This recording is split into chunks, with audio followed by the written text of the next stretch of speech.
There's a very well documented case of a skinwalker that comes out of Phoenix.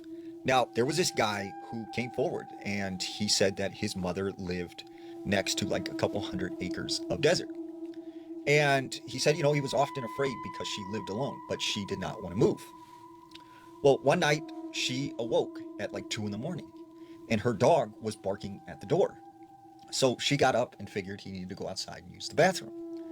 So she puts him on the leash and she starts walking him around the backyard.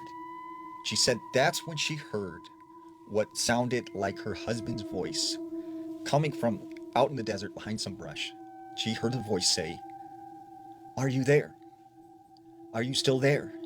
And she said, she called out her husband, Ingram, like, is that you? Is that you, Ingram? And she said the voice responded back, "Yes. Now come out here into the desert, like come behind this brush. Just come on." And she's like, "No, Ingram, you are deceased." And so she took off running with the dog back into the house.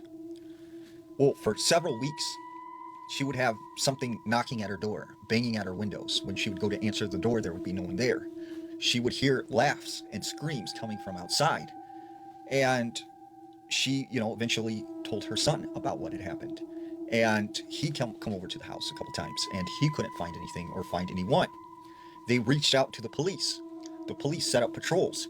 They couldn't find anything or catch anyone that was harassing this old lady. And then she said one night there was a really bad thunderstorm. And after the thunderstorm had stopped, she hears a knock at the door.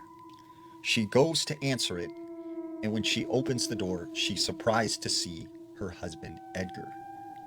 And she was so excited that she almost gave him a hug. But then she was like, wait a second.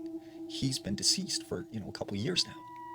And she said it looked like Edgar, but it was just like his face was just, something was off about it. It almost looked rubbery, kind of like the skin, was hanging off the cheekbone. And she said this thing that looked like her husband said, "Are you here still? It's me, it's Edgar. Like, let me in the house and give me a hug." And like, she was like, "No, Edgar, you're deceased. You're not real. Like, you're not here." And she said he kept saying, "Just let me in the house. Come on, I am real. I'm your husband." And so she said she pushed him away because he moved in like close on her. And as she pushed him away, she said he felt like ice cold. He turned and then ran off into the desert. So immediately she calls her son, who he calls the police. They go out there, they search the area, they couldn't find anything. Now, her son started to think like, okay, maybe she's like losing it as she's getting older because like we never see anything. And this, sounds pretty crazy what she's explaining. Until one night he happened to pull in front of her house and he said he sees this man standing next to her door. And when he locked eyes with him, he could see that he had these bright yellow eyes. And he said this man turned, took off running towards the desert, but he got down on all fours just like an animal.